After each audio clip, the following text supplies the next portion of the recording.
Hi everyone, my name is Olivia and this is my presentation on the detailed parts of the respiratory system. We're going to be starting at the nose and ending at the alveoli, which are the microscopic air sacs of the lungs.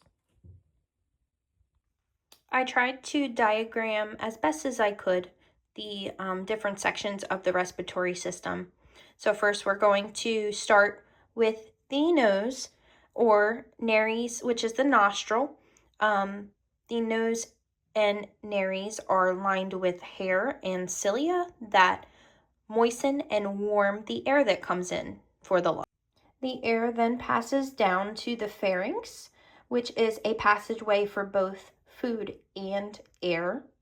And it is broken up into three different parts known as the nasopharynx, the oropharynx, and the laryngopharynx. Next, we move along to the larynx, which is also known as the voice box. The larynx is a passageway for air between the pharynx and the trachea. Another function of the larynx, as in the name the voice box, is the larynx also includes vocal cords and something called vestibular folds. Vestibular folds are muscles that prevent food from going into the trachea, so therefore it protects the airway. The vocal cords produce sound. We move from the larynx down to the trachea. This is a section of the respiratory system that is known as the windpipe and is made up of C-shaped rings of hyaline cartilage. And this acts as the connection between the larynx and the bronchial tree. The bronchial tree is a network of air tubes within the lungs, which are highly branched, and they are broken up into the sections of the main bronchi, segmental bronchi, and lobar bronchi.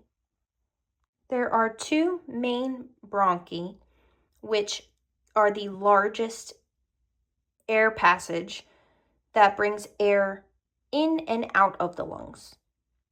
And then they go down in size as you get down the different types of bronchi. So then the lobar bronchi are a little smaller than the main bronchi, and segmental bronchi, therefore, are the smallest branch of those airways. The bronchioles are an even smaller branch of the segmental bronchi. Lastly, the smallest segment of the respiratory system is the alveoli, and these are the microscopic air sacs. Within each lung, there are millions of alveoli, and this is the main section where gas exchange occurs. Alveoli are composed of three different types of cells. We have squamous alveolar cells, which are type 1, great alveolar cells, which are type 2, and then we have alveolar macrophages, which are also known as dust cells.